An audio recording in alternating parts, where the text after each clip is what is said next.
dar uma informação para vocês aqui, que eu vi que algumas pessoas, elas se esquecem. Olha, a informação é o seguinte: o Lula, ele é presidente de uma república. Ele é presidente de uma república democrática.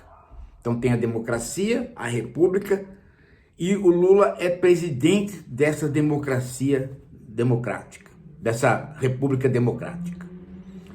Então, veja, hoje, atualmente, esta ideia é de que há o Congresso, há a Justiça, há as forças sociais. Essas forças sociais são classistas, tem os ricos e tem os pobres.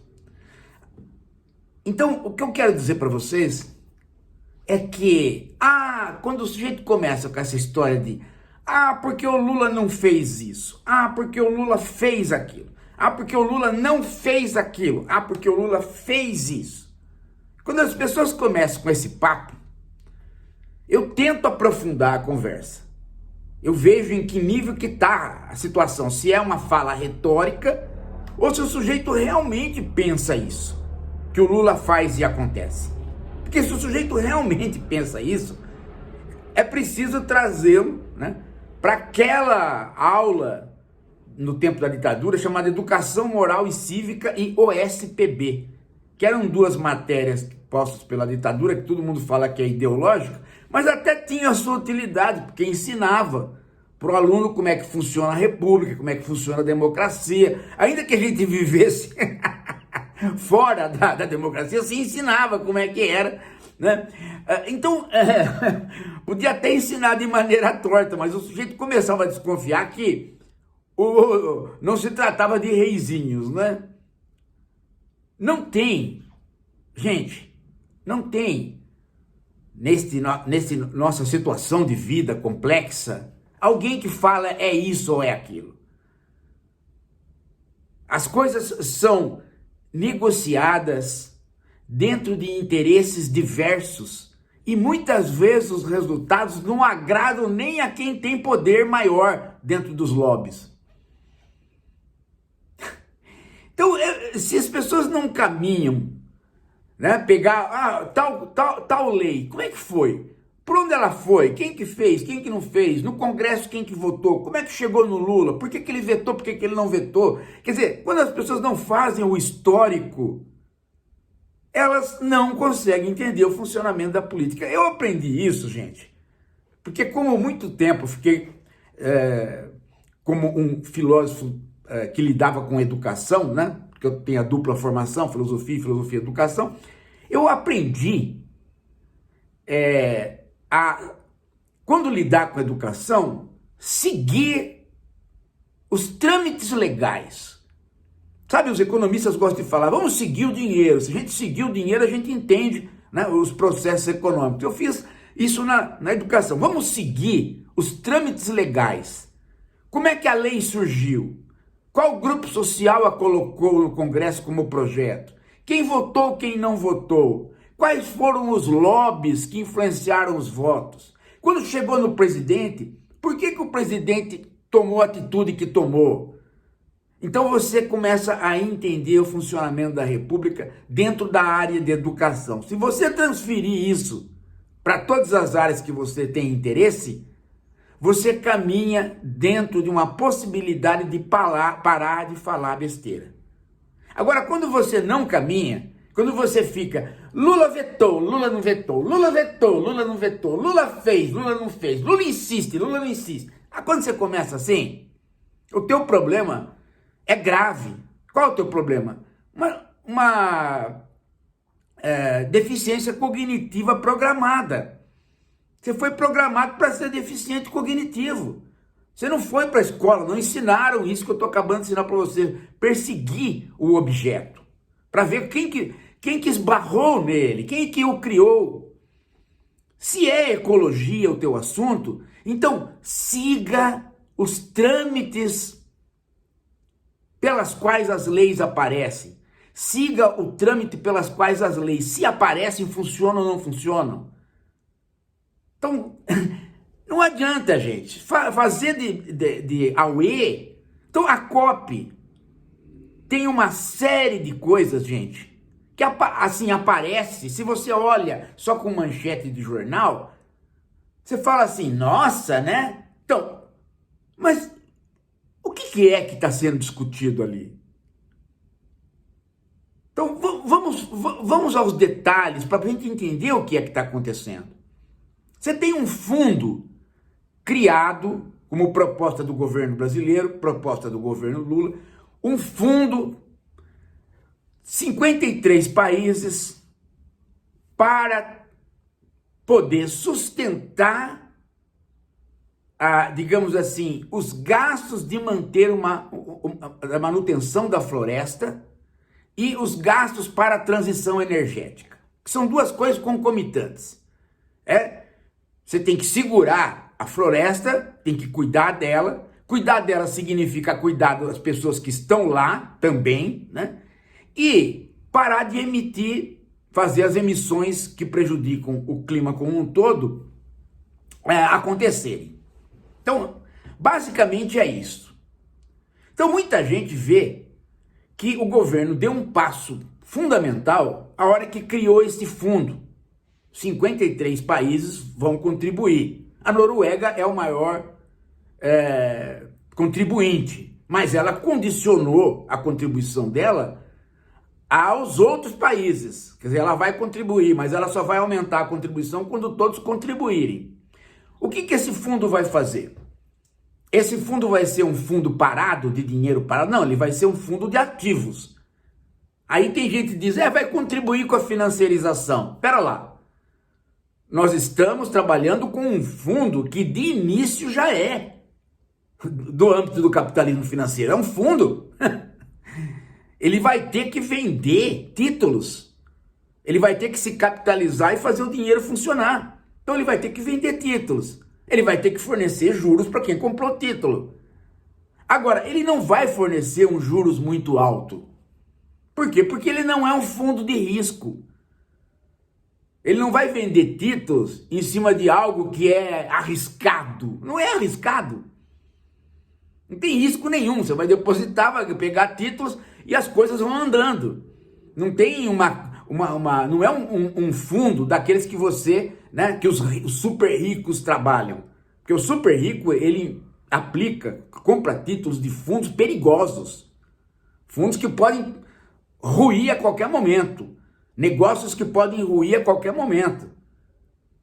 Por exemplo, tem gente investindo na inteligência artificial bilhões, quaquilhões.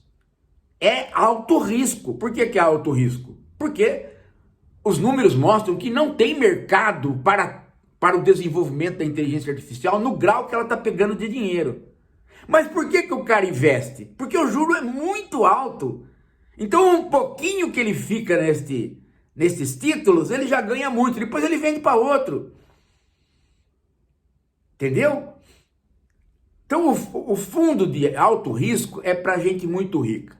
O fundo de baixo risco tem os ricos, tem as empresas, tem um monte de gente e tem até, né, pessoal de classe média alta que compram poucos títulos e não nós, porque não vamos comprar título nenhum. 50% da população brasileira não termina um mês. Então como é que vai comprar título? Não consegue nem pôr na poupança, né? Então vamos lá. Este fundo tem que ser um fundo financeiro. Claro, vai ser um fundo do quê? Né? Bom, agora o problema é que ao mesmo tempo que o governo deu este passo propondo fundo, conseguiu a adesão, olha, 30 COPs para que possa ter um presidente que ficou mais velho e permaneceu em várias delas. E isso deu um ganho. Por quê? Porque esse presidente adquiriu a experiência de dizer, bom, já participei de tantas, tenho a experiência pessoal, não é uma experiência de equipes, é pessoal, e não tem outro jeito senão criar esse fundo. Porque o Brasil não dá conta da proteção da Amazônia nem do desenvolvimento dela. Muito menos de questão de emissão. Bom, até aí, ótimo. O problema é que na mesma COP, o Lula bancou a ideia de que a Petrobras tem que prospectar, tem que fazer a prospecção de petróleo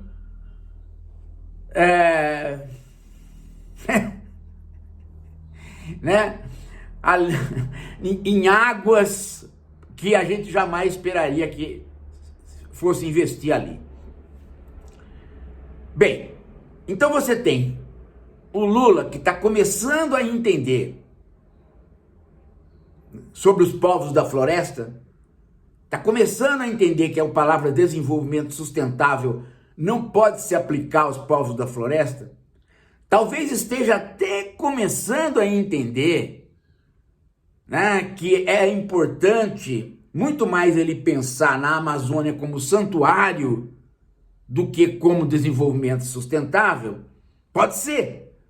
Esse de um lado. E o outro Lula, que é o nordestino que veio para São Paulo e encontrou São Paulo dos anos 50, 60, como tendo metrô, como tendo carro, como tendo tudo aquilo que ele entendia que seria o desenvolvimento.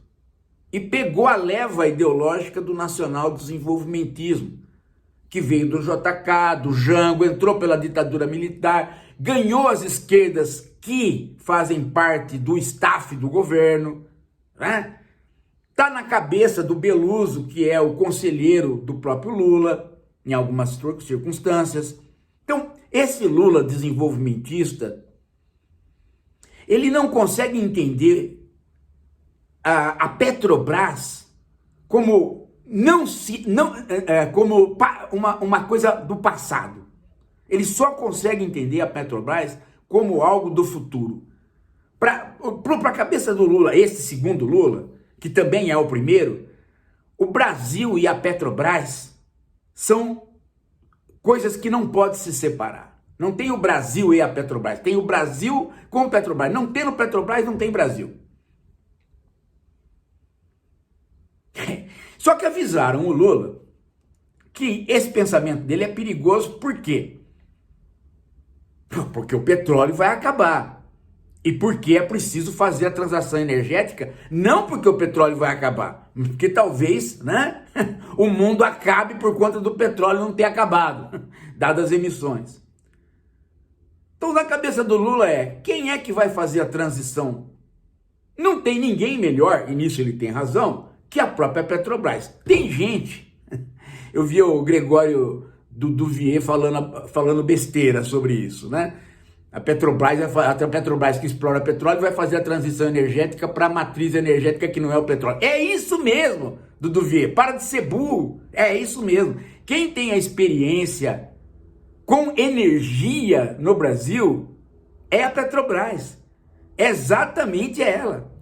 É assim no mundo todo, assim também na Arábia Saudita. As transições energéticas foram feitas pelas grandes companhias petrolíferas.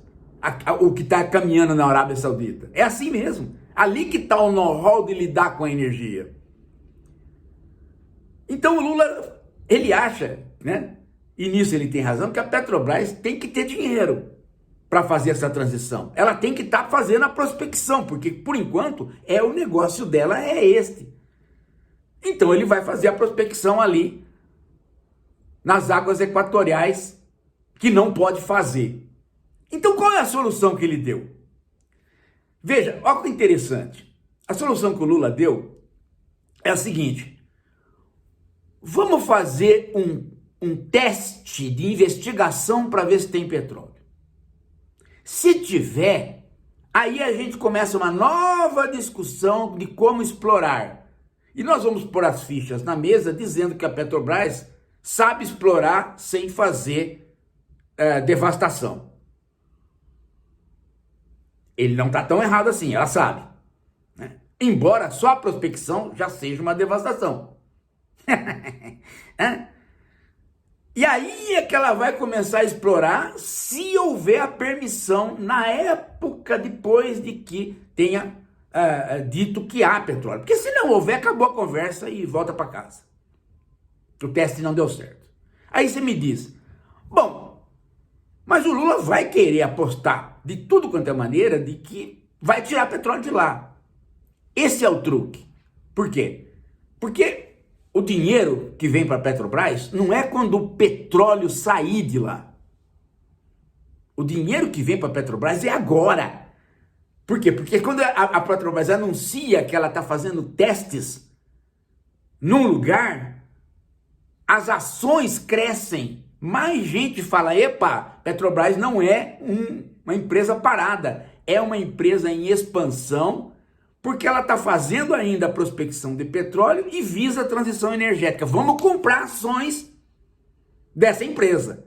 Então você cacifa a empresa e antes mesmo que você descubra o petróleo, você já tem dinheiro para fazer, começar as investigações de transição energética. Aliás, já começaram, a Petrobras trabalha nisso. Né? Eu já fui fazer aula na Universidade da Petrobras, no Rio de Janeiro, e sei como é que funciona, né? Tenho noção do que eles estão fazendo. Então é isso, gente. Na verdade, o Lula pode estar fazendo uma grande jogada. Pode acontecer de o teste dar errado, né? Mas até o teste dar errado, ou até o teste dar certo, e começar uma nova discussão para saber se vai fazer a prospecção mesmo, a Petrobras já se cacifou 3, 4 anos, né, dentro do mercado financeiro para receber compradores das suas ações. É isso que importa para ele. Então não há contradição, gente, entre você tentar explorar o petróleo com a Petrobras e ao mesmo tempo fomentar a transição energética pela Petrobras. Aliás, além de não haver contradição, é só este caminho que tem. Então eu acho que se não entender isso, gente, porque tem gente que acha, tem gente que não sabe da trajetória minha, né? Ou finge não saber, e acha que o Paulo é otimista. Eu não sou nem otimista nem pessimista, né? Não tenho a mente simplória, como quem pensa com pessimismo e otimismo. Ah, mas o Paulo gosta do Lula. Não, eu não tenho nenhum amor pelo Lula. Eu gosto de quando ele acerta. Quando ele acerta é ótimo. E acho que o Brasil tem sorte de ter ele como presidente, que ficou mais velho no cargo e acertou muita coisa. Tá aí, os Estados Unidos estão aí, ó. Né? O país democrático é aquele que o presidente não pode ser reeleito. Só que tá todo mundo na rua, né, falando saudades do Obama. Né? Gozado isso, né? Bom, mas então, vamos lá. Até aí, sem problemas. Se vocês entenderam, tá aí. Né? Essa é a questão. Essa é a jogada que o Lula está arquitetando. Não ele, né? Ele está arquitetando isso com o governo. Isso daí tá conversado. Agora, tem um outro elemento. Este sim, passa pelo Lula, embora passe também por aliados do Lula poderosos, que não são aliados, são interesseiros, mas são muito poderosos. Está na mão do Lula a continuidade ou não continuidade do fomento com o nosso dinheiro às usinas elétricas baseadas no carvão. Ah, não tem? Você está pensando que isso aqui não é a Inglaterra do século XVIII? É a Inglaterra. Nós temos um monte de luzes acesas, um monte de geladeira funcionando, um monte de ar-condicionado funcionando, um monte de indústria funcionando na base de usina de carvão, queima de madeira. Você pensa que é coisa do passado? É coisa do passado, mas é presente. E eu não sei se vocês sabem, tem uma lei que previa para o término dessas usinas no Brasil 2027. O Congresso, através do Bolsonaro, da pressão do governo Bolsonaro, empurrou para mais tempo. E neste meio tempo, adivinha quem comprou algumas dessas usinas que estavam à míngua, com preço baixíssimo, porque ninguém vai comprar usina de carvão com todo mundo querendo fazer transição energética, né? Então foi um cara lá, espertão, e comprou a preço de banana essas usinas, e agora vai empurrar o governo para continuar subsidiando e ainda por cima alterar o prazo para o término delas. E quem que é? Quem que é? Quem que é? São aqueles meninos que todo mundo diz que os filhos do Temer parecem com eles. JBS, exatamente. O mesmo grupo que deu dinheiro para a campanha do Trump. O mesmo grupo que ajudou o Lula a negociar com o Trump agora e deu química. Um grupo, né, que já esteve na mira da polícia e que, vocês sabem, tem só um interesse. Lembra daqueles dinheiro que eles deram pro Aécio e acabou com a carreira do Aécio porque pegaram o cara entregando o dinheiro? Lembra? Então, eles só têm esse interesse. Então, são dois irmãos que tem negócio em tudo quanto é coisa, o frigorífico já nem é mais o lance, mas eles compraram usinas deste tipo. A JBS comprou. Baratíssimo, ninguém quer essas usinas. Eles vão desativar as usinas para fazer outra coisa? Não, eles vão continuar fazendo com carvão. Eles querem ter energia ali. Em Santa Catarina eles compraram. Agora, veja, para eles continuarem com esse negócio, eles precisam continuar com o subsídio, porque tem. Eles precisam continuar com o aumento de prazo para o término dessas usinas que está rolando no Congresso, e o Lula tem poder de veto sobre essas circunstâncias. Está na mão dele. Isso está na mão dele. O problema é que também não está na mão dele. Porque, sendo a JBS, não vai ser fácil encontrar um meio termo. Porque vai ter que encontrar um meio termo, vai ter que falar para a JBS, ó, vocês compraram muito barato, usem o carvão, desmatem aí o quanto puder, mas parem, uma hora vocês vão ter que parar, porque eu vou ter que, né? Aí a JBS vai falar assim, mas não tão cedo quanto vocês queriam, né? Porque a gente precisa tirar um lucrinho disso que a gente comprou. Senão a gente fica nervoso e faz outro filho no Temer, hein? Eles, né? Entendeu? Eles são, né? Eles encontravam com o Temer no, né? Lembra? Eles encontravam com o Temer, gravavam o Temer, quer dizer, eles são terríveis, não é? Eles estão em tudo quanto é canto, esses dois irmãos. São, né? E você viu o tipo que é, né? Você lembra a gravação deles falando sobre comer mulher casada, não comer mulher casada, lembra? A jornalista que era casada com um deles queria pedir divórcio, depois viu que não compensava. É um cancro aquilo ali, né? É um cancro. O Lula tem relação com essa gente e essa gente tem relação com o Lula. Não só com o Lula, com tudo quanto é governo. Quando eles não conseguem convencer, eles fazem aquilo que fizeram com o Temer, né?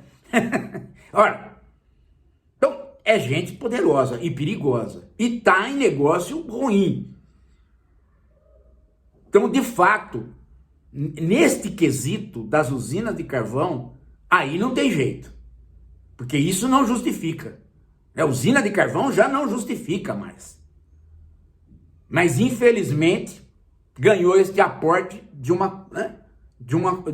grupo poderoso. Então, aí vai ter uma disputa que a gente vai ter que ficar atento. E é só ficando atento e só perseguindo que a gente consegue entender e influenciar. Agora, ficar de fora, né? E falando manchetes, aí não dá. Aí não vai funcionar, não.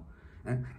Aliás, né? Esses dias um amigo meu estava fazendo um pouco isso, né? Gritando contra o Lula, que é o Rodolfo Salme, que eu já pedi para vocês entrarem no canal dele e se assinarem o canal dele.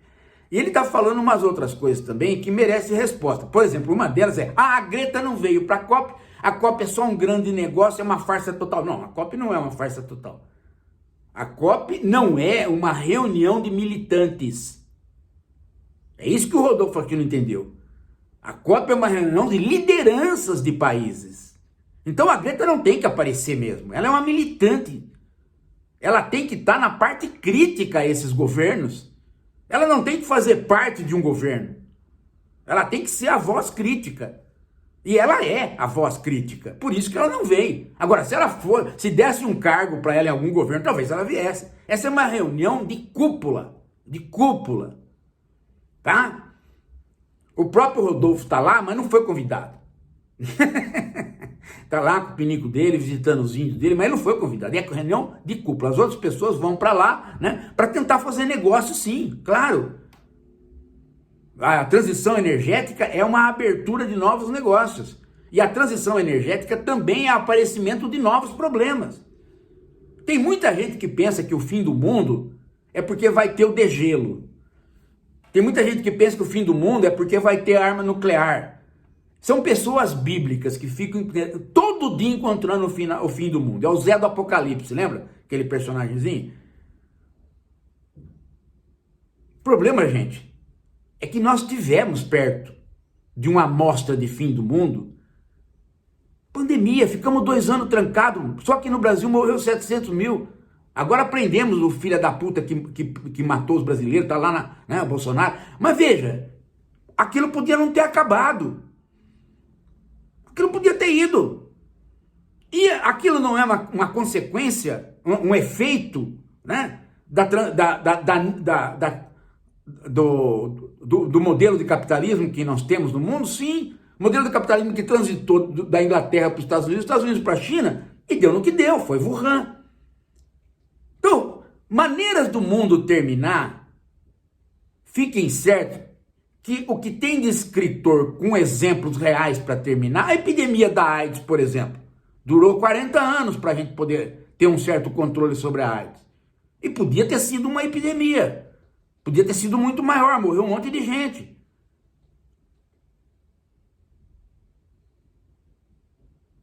As pessoas acham que não precisa, né? Não é. O fim do mundo pode não ser espetacular, tá? O fim do mundo pode ser um grande evento que não ser espetacular. Pode ser um evento de longa duração, pode ser um dia. E pode não ter espetáculo nenhum, porque pode ser tão rápido que ninguém assista. Então, põe na tua cabeça que isso não é a questão. Essa não é a questão. A questão é saber que as pessoas que estão em cargos políticos de governantes, elas não estão querendo brincar, elas estão fazendo, tentando fazer o que é melhor para os seus países e para a humanidade. Elas estão tentando. Mas elas estão tentando também se manter nos cargos que elas estão. E isso depende de como que elas negociam com as forças que são forças interessadas no curto prazo. Essa JBS, por exemplo, ela comprou uma usina de carvão. Claro que ela ia comprar, tá baratinho, ninguém quer investir em carvão, ela comprou. Agora ela vai ter que lutar para preservar o direito de explorar esta usina mais tempo do que o que ela pagou. Oh, meu Deus! E isto vai envolver o governo, isto vai nos envolver. Agora, se ficar gritando, Greta não veio, aí é duro, hein? Aí é difícil. Bem, é isso. Daqui a pouco a gente volta.